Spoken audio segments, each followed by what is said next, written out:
Anggo rasa tresno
Ropangi pange iki enek artine. Apa? Pangapunten nek liyane niken mboten mawon.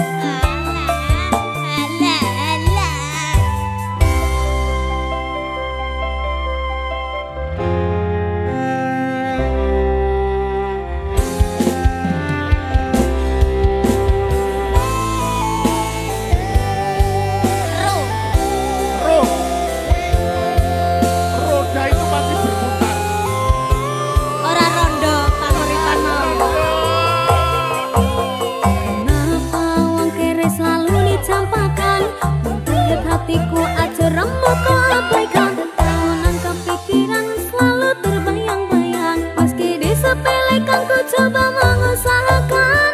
Romos rene ku berjuang. Cintaku takkan pernah latah. Kowe tetap tak sanding. Rasaku tak berpaling. Aku tiada tanding. Ku pastikan happy ending.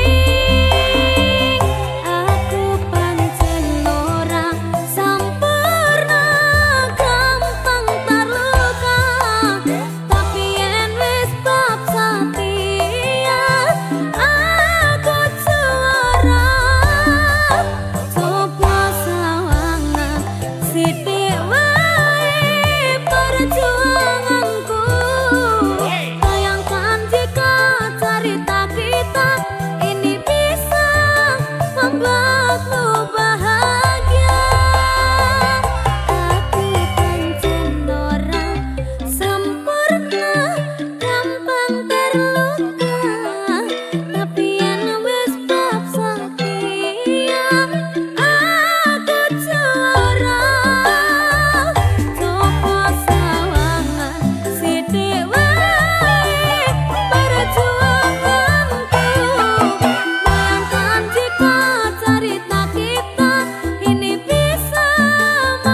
ninggalke keluarga nelongso nanging kudu tak terima sing gawe tambah lara wong tuwa ono kaya ra ono ngendi kasih sayangi sing kaya cahayane bapak ibu bingung dewe-dewe yen pancen kudu pisah aja nganti anak dadi korban berjuang ninggalan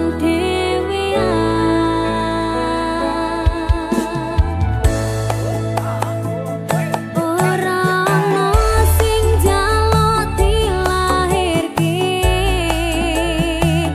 nang keluarga sing kaya ngene tak tampa panane kabeh kahanane yen pancen ngene iki takdire kudu iso kuat galungane mergo ra disangga wong tuwane kudu iso ngadeg dhewe ra ono cekelane ngene men anak sing rusak omahe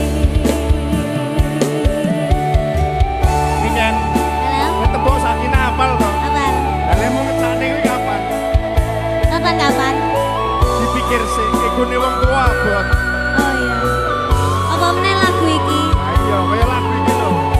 kayak kisahku Alah, meneh kabeh kisahmu kabeh.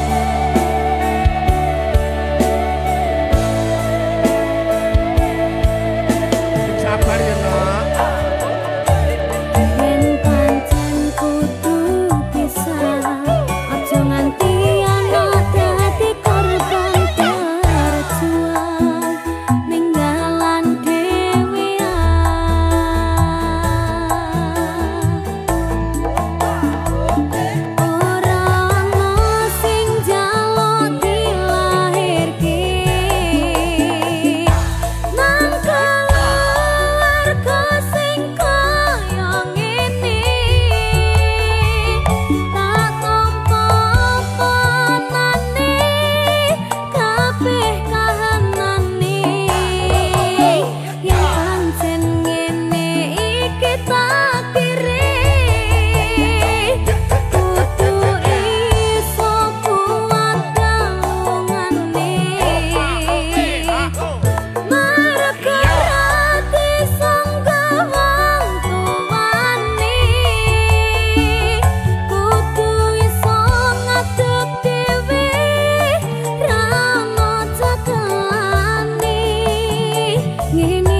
pisan wae tak sikep awakmu ngomong aku lunga apa kudu bertahan aku ikhlas nampa kabeh kenyataan.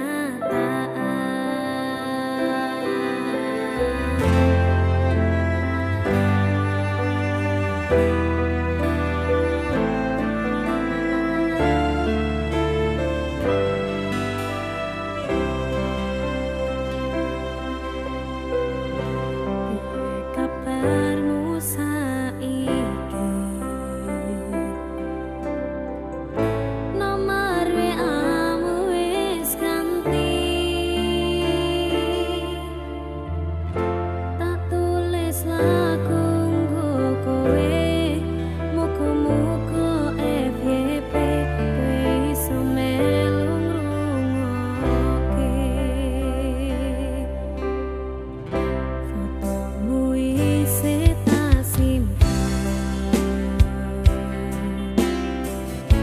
ngobati rasa kangen Gusti tulung paringono ketemu ra ketang sadelo ning ngimpi yo wis rapopo nganti tekan saiki kowe ning ngendi aku ora ngerti kowe ning kono ya mbok karo sapa aku ning kene jaga ati mung kanggo kowe yen ngerti larane kaya ngene ora bakal biyen tak tinggalke hamba aku wis salah aku tak sing ngalah ben hubungan aja nganti pisah yen sih ana waktu nggo ketemu pisan wae tak sikep awakmu ngomong aku lunga apa kudu bertahan aku ikhlas nampa kabeh kenyataan.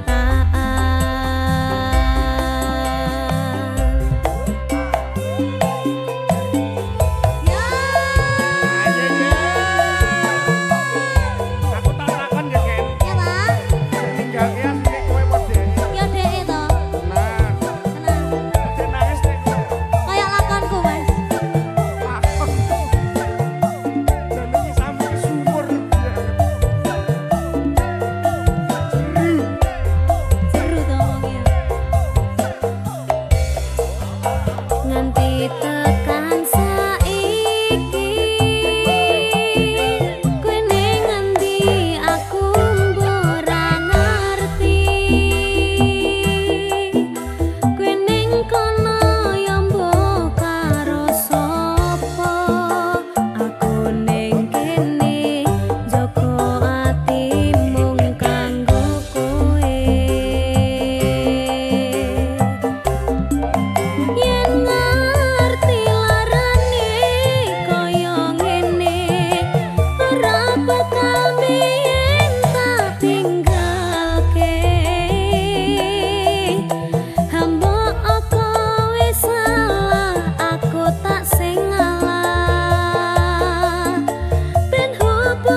bahagia selalu.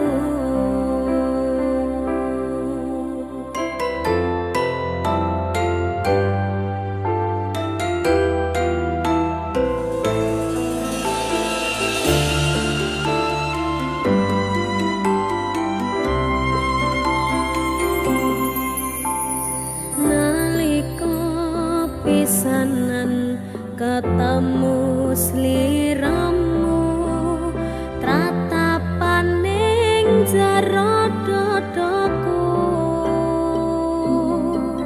esemu manis kang kaya madu, citramu endah kaya widodari, gawe ayeme ati.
Minggu esok atus mrebot gas tipis ning resepsimu, nyekseni ijab kabul kue ro bojomu,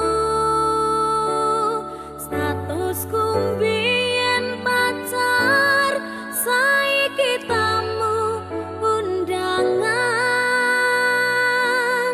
kelangan kowe aku oleh icul prasmanan. Ayo, Ya. ya ini serigi sambilo kan. Baik.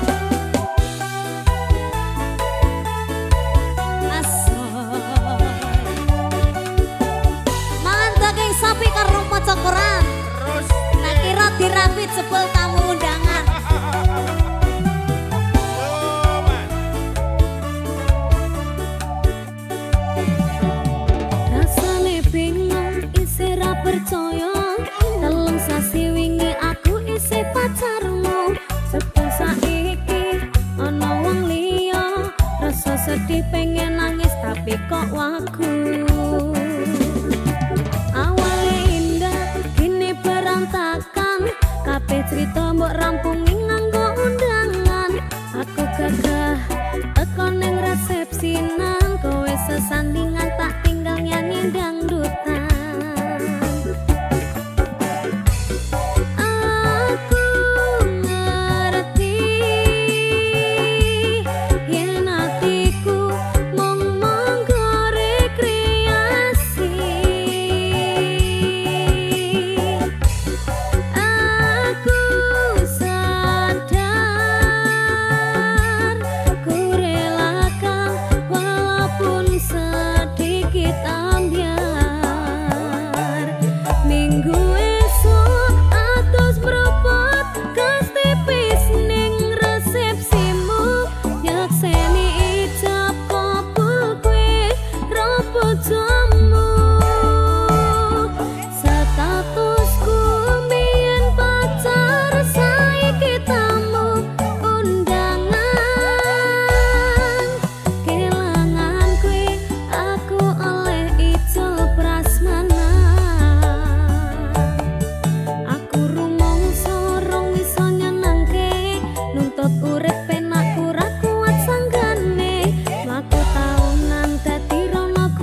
saben wengi ra bisa nendra netraku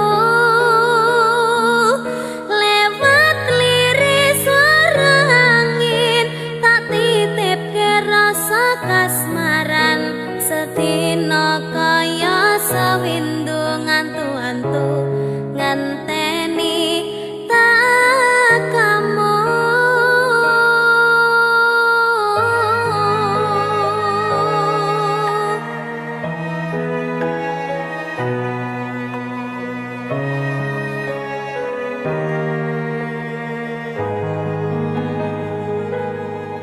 Padang bulan datari ngancani ati kang sepi gawe ngambar rasa angan iki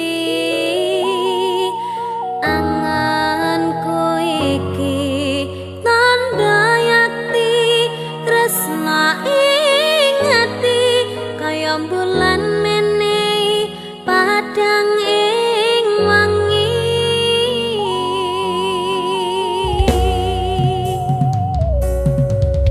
tak simpen ning jero ati semu tansah ngangeni apa ning kono krasa kangen iki nadyan akeh kudu rangalangi dalane tresna mong sliramu mamani ekaku ra ana wong liya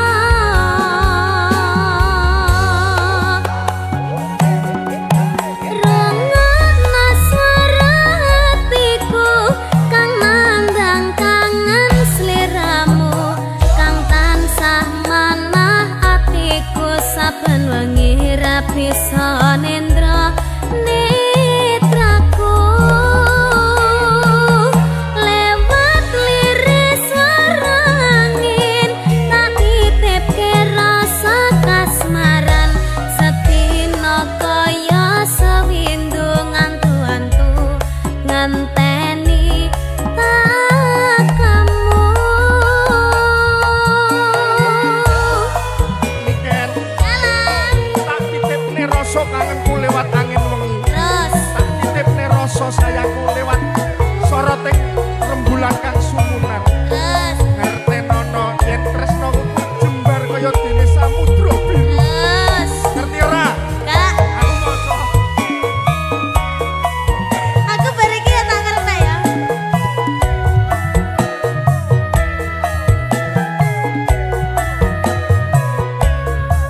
batinku kaya yo ya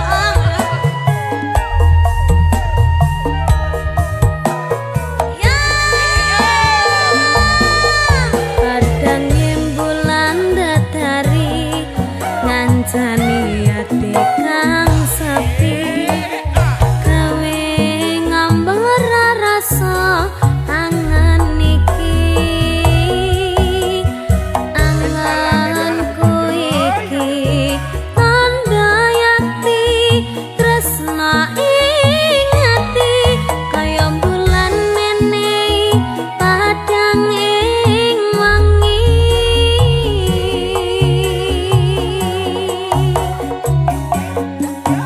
tak simpen ning jero ati semu tansah ngangeni cantik jas apa ning kono krasa kangen iki nadyan akeh kudu rangalangi dalane tresna mong sliramu mamani ekabu ra ana wong liya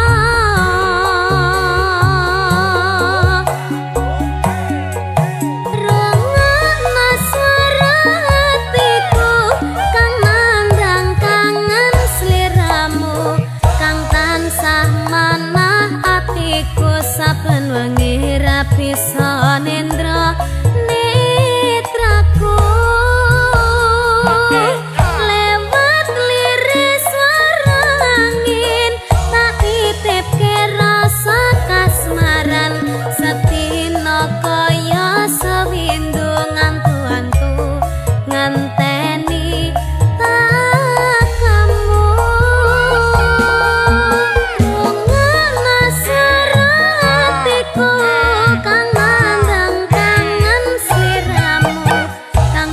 tansah manah hatiku saben wengi rapi sonendra netraku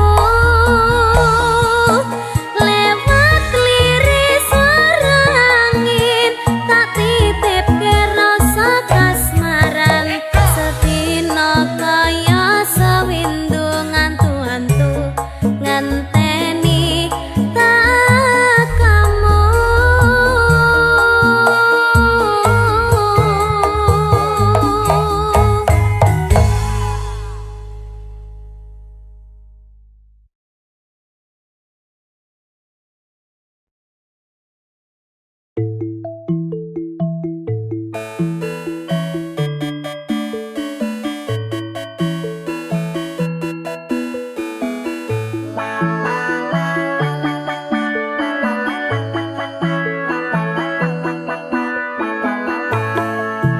Sepasang remaja jatuh cinta di bawah asuhan Dewi Asmara, disinari cahaya purnama, disaksikan bintang-bintang sejuta, saling janjikan setia, hidup rukun damai selamanya, membina rumah tangga sampai nanti di hari tua.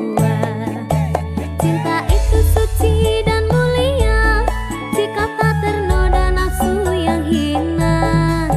Rasa cinta itu bahagia kalau bukan hanya inginkan harta.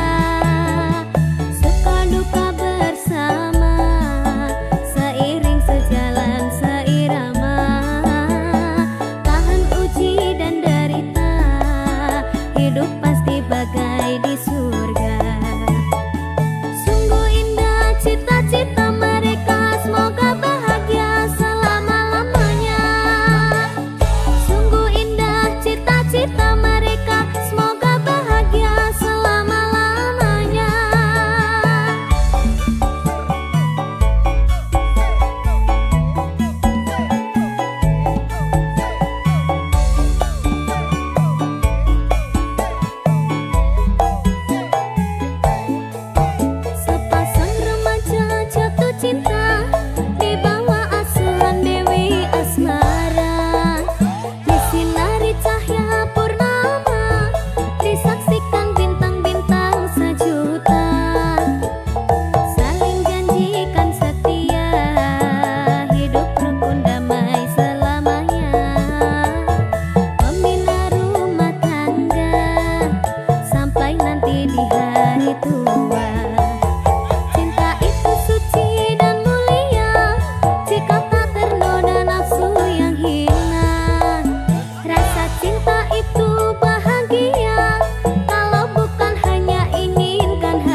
Jare simbo aku sing ayu dhewe, ijazahku SMP pengalaman ora duwe, paling penak rapi wae. Aku rapi, aku kenal cowok, kenal cowok irunge rada sempok, setengah tua iki awak lagi bosok, raleh duwe saka simbok, pengen nyambel renek Lombok. Kamu cakep bikin aku penasaran, oh ya kayak artis yang turun dari sedan. Aku pusing karena selalu mikirin, ku bawakan dukun dari Magetan, Magetan ora mempan. Kadukun Jombang ora mempan. Kadukun Ngawi saya edan. Aku bunuh diri mangan duren satu litek, menek power sak nyeploke, enek bocah ganteng dhewe gawerene tak rapine. Pertamanya aku nggak mengerti kenapa ditangkap Pak Polisi, digebukin setengah mati, disuruh ngakuin barang bukti. Masalahnya karena narkotika, heroin, putau dan sabu-sabu. Wajahku dipotret wartawan sehingga fotoku masuk koran. Jangan bung, jangan menghisap sabu, larangan agama. Jangan bung, jangan membajak lagu, larangan negara.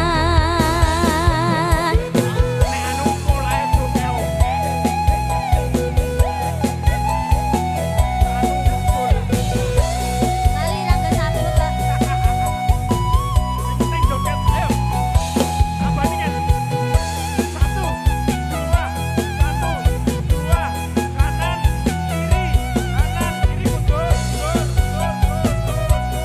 Terus ngawuren.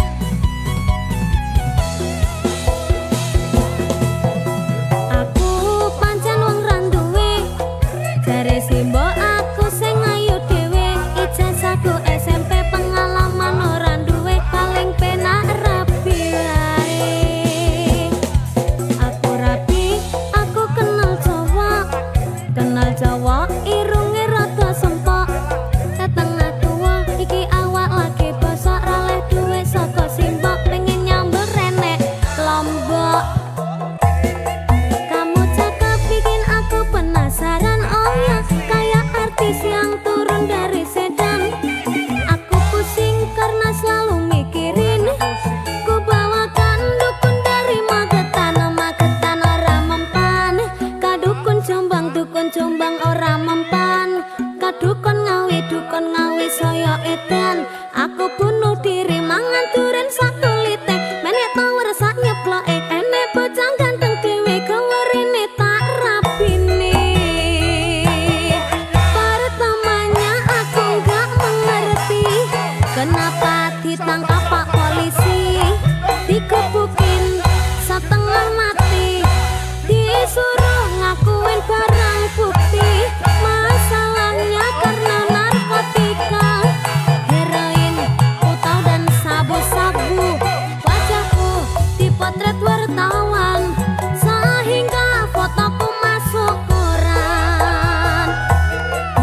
Jangan bung, jangan menghisap sabu, larangan agama. Jangan bung, jangan membajak lagu, larangan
jalani asmara menunggu pertemuan tiba.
janji suci.